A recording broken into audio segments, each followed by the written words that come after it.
friends, my name is Kathy. Welcome to my channel where I'll mainly be talking about books and other book-related content. So if you like reading books and stationery, please stick around. In this video, I'm going to be talking about the books that I'm reading for my A Classic a Month challenge for 2022. We're kind of already almost halfway through the year, but I thought I'd still share these books in my first video on my channel. For the challenge, I'm going to be picking out 12 books, one for each month that I'm going to read in that specific month. This is actually my third year doing this challenge, so I'll actually be making it a little bit harder for myself this year by choosing an extra classic for each month.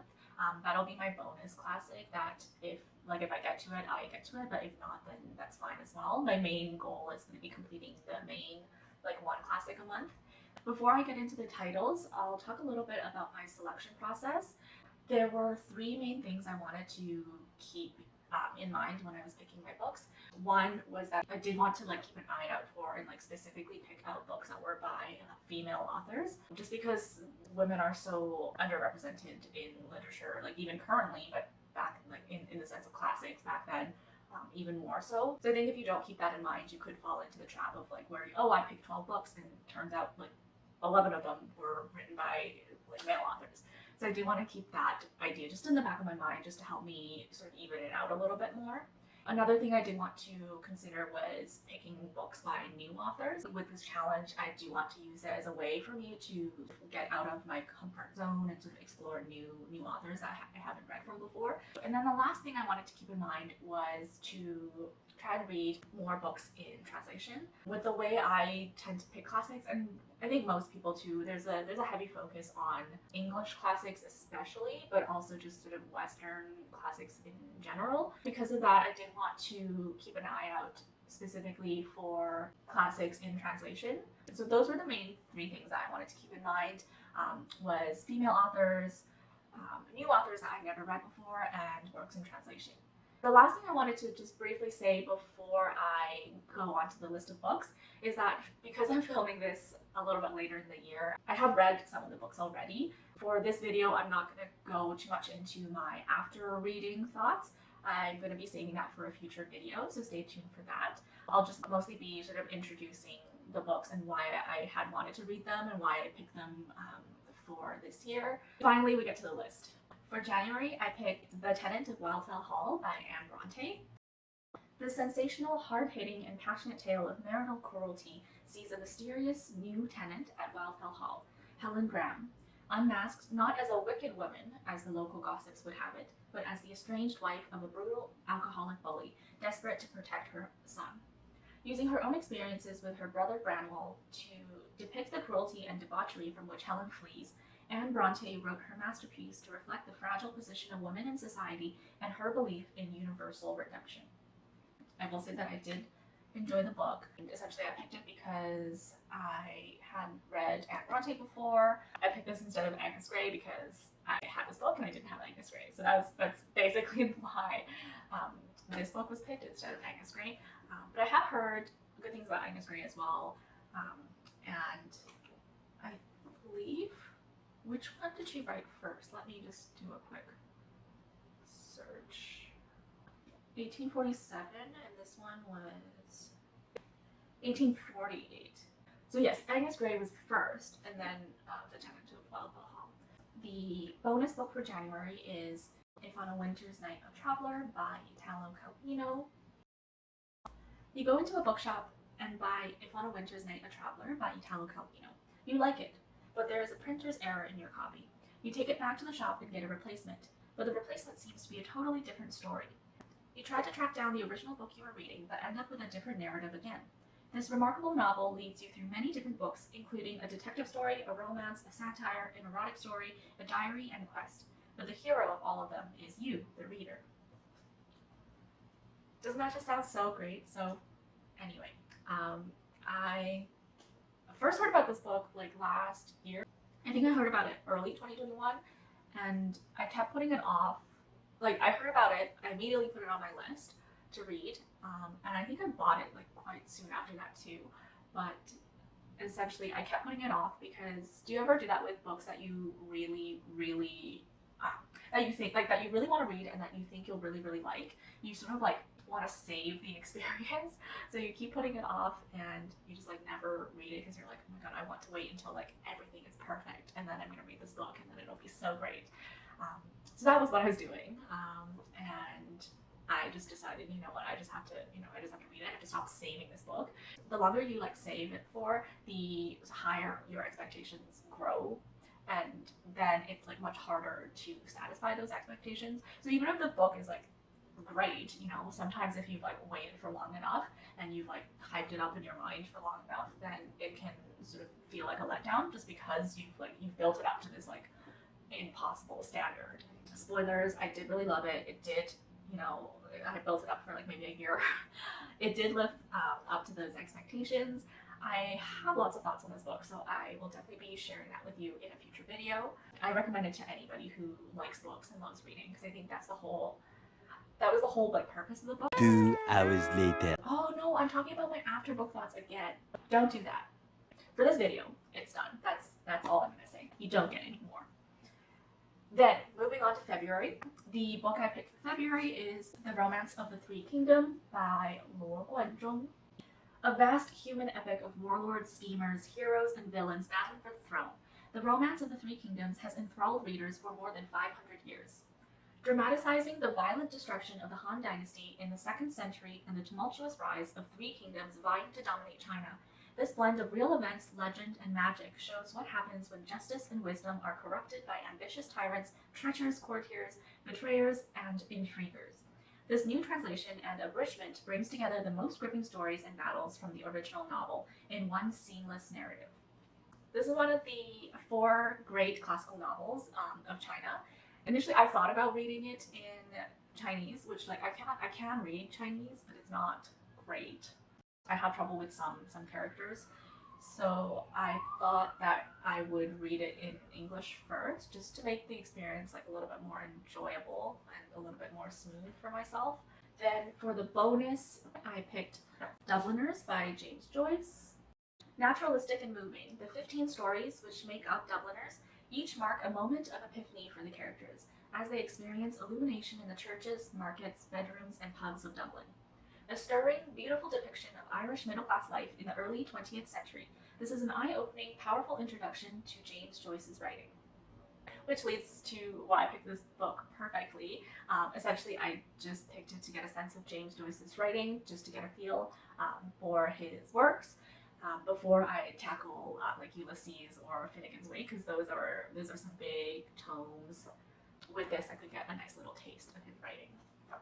Next, moving off to March, I did pick a Russian classic, The Master and Margarita by Mikhail Bulgakov. This ribald, carnivalesque satire, featuring the devil, true love, and a gun-toting cat, was written in the darkest days of the Soviet Union and became an underground sensation. I have finished the book. Going into it, I also didn't really know much about like plot-wise, like what was going on. I knew that there was the devil. I know that there was the gun-toting cat. I also picked it because I knew there was elements of magical realism in the book, which is something I really enjoyed. I was deciding between this and not War and Peace, because that's a little bit too big. Dr. Zhivago. I was deciding between this and Dr. Zhivago, and ultimately this one.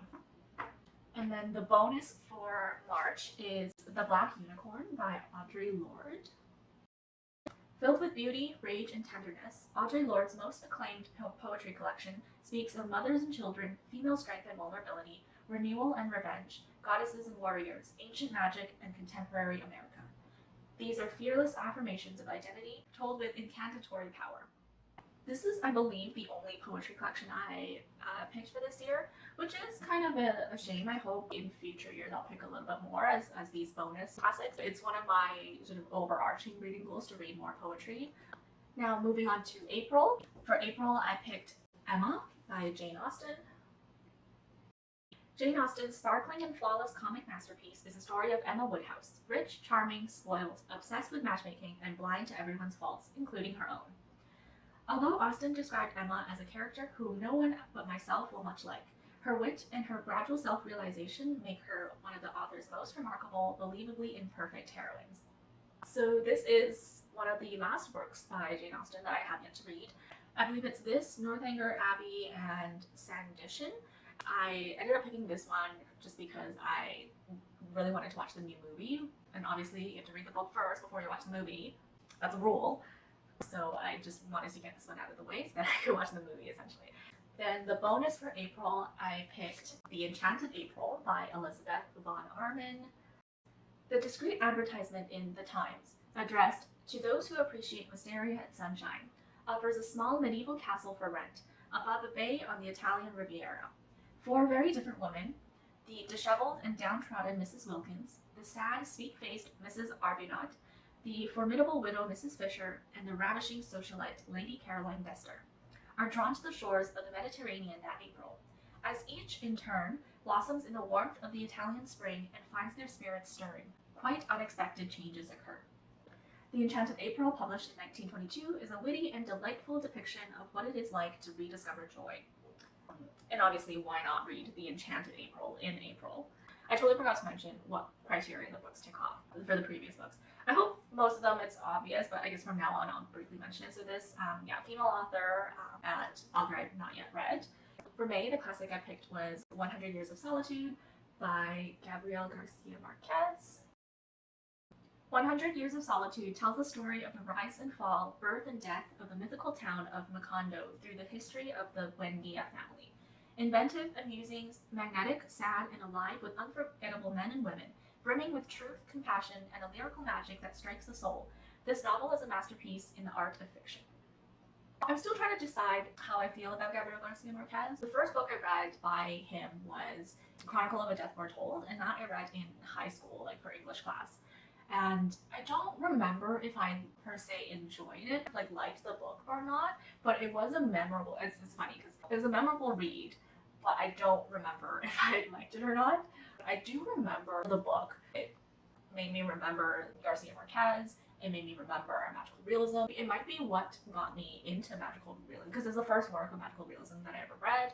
And then last year I read Love in the Time of Cholera, and to be honest, I didn't really like that book. I think I generally like his writing style. I think it might have just been the plot specifically or some of the themes in Love in the Time of Cholera that didn't quite work for me. So I hope that I will like this more than Love in the Time of Cholera. Then the bonus book for May is The Lady of the Camellias by Alexandra Dumas Fils. Known to all as the Lady of the Camellias because she is never seen without her favorite flowers, Marguerite Gautier is the most beautiful, brazen, and expensive courtesan in all of Paris. But despite having many lovers, she is never really loved, until she meets Armand Duval, young, handsome, and hopelessly in love with her. Apart from that, I don't know too much else about the book. Hopefully it is an enjoyable read. Then moving on to June, I have something a little bit more challenging. I also don't have this book yet. I believe it's on the way to me, so I'll have it soon. But the book is Fasti, I think that's how you say it, Fasti by Ovid. Ovid's poetical calendar of the Roman year is both a day-by-day account of festivals and observances in their origins, and a delightful retelling of myths and legends associated with particular dates. Written in the late years of the Emperor Augustus, and cut short when the emperor sent the poet into exile, the poet's tone ranges from tragedy to farce, and its subject matter from astronomy and obscure ritual to Roman history and Greek mythology. So it ticks off new author I've never read, and it ticks off work and translation. I thought it was kind of interesting. It's like a calendar, and you read through the year. And then the bonus classic is going to be A Room with a View by Ian Forster. In a sunny tale of love and liberation, Lucy Honeychurch is transformed by the characters she meets on her first trip to Italy. Flamboyant romantic novelist Eleanor Lavish, the Cockney Signora, lower-class Mr. Emerson, and most of all, his passionate, unconventional son. Returning to her traditional home and family, Lucy finds herself torn between the intensity of her experiences in Italy and the repressed morals of English middle-class society, a conflict personified in the two very different young men she finds courting her attention. Sun-drenched and optimistic, and exploring many issues at the heart of Edwardian life, radical thinking, women's suffrage, the constrictions of English social rules, this is a brilliantly witty love story.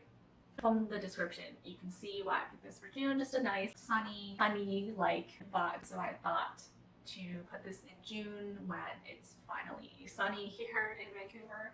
I've never read Ian Forster, so we'll see how I like him. So next we have July, and the book I picked for July is The Heart is a Lonely Hunter by Carson McCullers. Set in a small town in the middle of the Deep South, it is the story of John Singer, a lonely deaf mute, and a disparate group of people who are drawn towards his kind, sympathetic nature. The owner of the cafe where Singer eats every day, a young girl desperate to grow up, an angry drunkard, a frustrated black doctor. Each pours their heart out to Singer, their silent confidant, and he in turn changes their disenchanted lives in ways they could never imagine. I don't remember how I heard about this book. I did read that Carson McCullers wrote this when she was like 23, and it was like a huge success right away, and honestly I'm a little bit jealous. I mean, who wouldn't be? But that's sort of what piqued my interest. Another reason I picked the book is because it has that sad aura that I tend to like in my books. Then for my bonus is going to be The Merchant of Venice by William Shakespeare. In this lively comedy of love and money in 16th century Venice, Bassanio wants to impress the wealthy heiress Portia but lacks the necessary funds. He turns to his merchant friend Antonio, who is forced to borrow from Shylock, a Jewish moneylender. When Antonio's business falters, repayment becomes impossible, and by the terms of the loan agreement, Shylock is able to demand a pound of Antonio's flesh. Portia cleverly intervenes, and all ends well, except of course for Shylock. This doesn't technically meet any of the 3 criteria I set out, but I will say that I've only ever read Shakespeare for school, so I'm going to kind of count it as an author I've never read before on my own. Then for August, I have picked out Villette by Charlotte Bronte. With neither friends nor family, Lucy Snow sets sail from England to find employment in a girls' boarding school in the small town of Villette. There she struggles to retain her self-possession in the face of unruly pupils, an initially suspicious headmaster, and her own complex feelings, first for the school's English doctor and then for the dictatorial professor Paul Emmanuel. Drawing on her own deeply unhappy experiences as a governess in Brussels, Charlotte Bronte's last and most autobiographical novel is a powerfully moving study of isolation and the pain of unrequited love, narrated by a heroine determined to preserve an independent spirit in the face of adverse circumstances. Obviously, really enjoyed Jane Eyre. It's sort of like Jane Eyre is the ideal, the fantasy version, and then Lucy Snow, the character in Villette, is more like the reality of things, of life. And I do think I would relate to Lucy Snow a little bit more than Jane. Then the bonus book I have for August is Moon River by Penelope Lively. Claudia Hampton, a beautiful, famous writer, lies dying in hospital, but as the nurses tend to her with quiet condescension, she is plotting her greatest work, a history of the world, and in the process, my own. Gradually, she recreates the rich mosaic of her life and times, conjuring up those she has known. There is Gordon, her adored brother, Jasper, the charming, untrustworthy lover and father of Lisa, her cool, conventional daughter, and Tom, her one great love, both found and lost in wartime Egypt. So this I believe I first saw on Ted Ed's list of book recommendations. Reading this now, it seems to remind me a little bit of The English Patient, which I did read in January this year, but it didn't quite work for me. There were like some parts that I liked, but overall, I don't think I can say that I liked the book. I hope that I will like this as I thought I would like The English Patient. Next for September, I picked Impatience of the Heart by Stefan Zweig. Who would have thought that the great military hero, Captain Hoffmiller, that living monument to his own courage, would have anything burdening his soul? But when he reveals the story, it is not one of bravery, but tragedy. A simple blunder at a dance from which disaster grows, ruining his life with his weak, foolish pity. Impatience of the Heart is Stefan Zweig's greatest novel, piercingly capturing human emotions in all their subtleties and extremes, while Hoffmiller, his unforgettable, naive creation, misunderstands everything, resulting in his downfall. I've only read Shooting Stars by Stefan Zweig, which is like a collection of not short stories, but they're written like short stories, but there's 10 brief moments in history that he goes into describe in detail. I really like that book. It was really well written. I do recommend it. Because I really enjoyed his writing in Shooting Stars, I am really looking forward to reading like a full novel by him. The bonus book I have for September is The Awakening by Kate Chopin. When The Awakening was first published in 1899, charges of sordidness and immorality seemed to consign it into obscurity and irreparably damage its author's reputation. But a century after her death, it is widely regarded as Kate Chopin's great achievement. Through careful, subtle changes of style, Chopin shows the transformation of Edna Pontellier, a young wife and mother who, with tragic consequences, refuses to be caged by married and domestic life and claims for herself moral and erotic freedom. There's not much to say about why I want to read this book. Like, who wouldn't want to read this book? Moving on to October, I have picked The Women in White by Will P. Collins. The first and greatest of the best-selling Victorian thrillers known as sensation novels, The Woman in White opens with a chilling encounter between drawing teacher Walter Hartwright and a ghostly female figure on a moonlit road. From this moment, Walter is drawn into a terrifying world of intrigue, crime, disguise, and insanity as he tries to save his beautiful pupil Laura from the sinister plans of Sir Percival Glyde and the Napoleon of crime, Count Fosco, in one of the most gripping plots in English fiction. I believe the sensation novels is sort of a precursor to the modern day like detective, crime, mystery fiction genre. I like Arthur Conan Doyle and Agatha Christie. I thought this would be a nice read just to see what it was like back then and see how the genre has changed and evolved over time. Since October is my birthday month, I thought I would go for a little bit more of a fun read. Even though it's a bigger book, I think it'll go by a little bit faster, a little bit easier than some of the other books. And for the bonus book for October, since it is Halloween, I thought I would pick Frankenstein by Mary Shelley. A twisted, upside-down creation myth, Mary Shelley's chilling Gothic tale lays bare the dark side of science and the horror within us all. It tells the story of Victor Frankenstein, who plunders graveyards to create a new being from the bodies of the dead, but whose botched creatures causes nothing but murder and destruction. Written after a nightmare when its author was only 18, Frankenstein gave birth to the modern science fiction novel. I had to pick another prodigious author, she wrote this when she was 18. Oh, what am I doing with my life? One eternity later. I was never drawn to Frankenstein. I don't think I'm a big fan of science fiction, but I have heard recently some very glowing reviews, so I figured I would just finally try and cross it off my list. It is a bonus, so hopefully I get to it, but if not, how about this? If I don't read this year, I will make this one of my main books for next year. Now for November, I picked The Mill and the Floss by George Eliot. Tragic and moving, The Mill and the Floss is a novel of grand passions and tormented lives. As the rebellious Maggie's fiery spirit and imaginative nature brings her into bitter conflict with her narrow provincial family, most painfully with her beloved brother Tom, their fates are played out on an epic scale. George Eliot drew on her own frustrated rural upbringing to create one of the great novels of childhood and one of literature's most unforgettable heroines. Guys, I read Middlemarch last year and basically fell in love, became a little bit obsessed with George Eliot. I have been wanting to read everything that she ever wrote, but also a little bit of the same thing as If on a Winter's Night, a Traveler, putting it off, delaying it, trying to wait for the perfect moment to read it. So I did say that I would just put one of her books on this year's list. Moving on, the bonus book I have for November is All Quiet on the Western Front by Eric Maria Remarque. In 1914, a room full of German schoolboys, fresh-faced and idealistic, are goaded by their school teacher to troop off to the glorious war. With the fire and patriotism of youth, they sign up. What follows is the moving story of a young, unknown soldier experiencing the horror and disillusionment of life in the trenches. I came across this because I was browsing the Vintage Classics Red Spice collection. I came across this, and I thought this would be a nice pick for November. It is translated from German, and then as well, I've never read anything by him. Lastly, we've come to December. I picked Lady Audley's Secret by Mary Elizabeth Braddon. In this outlandish, outrageous triumph of scandal fiction, a new Lady Audley arrives at the manor.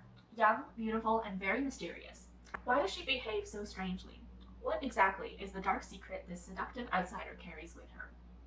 I haven't actually really heard much about Mary Elizabeth Braddon. Let's give her a try and see what it's like. The premise so far is actually quite similar to The Tenant of Wildfell Hall. It's about this new mysterious woman, and everybody's very curious and gossipy about it. I don't know how it's going to end. Just from the premise, it seems a little bit more lighthearted and fun, but we'll see if there's also a lot of social commentary in there as well. The bonus book is A Christmas Carol by Charles Dickens.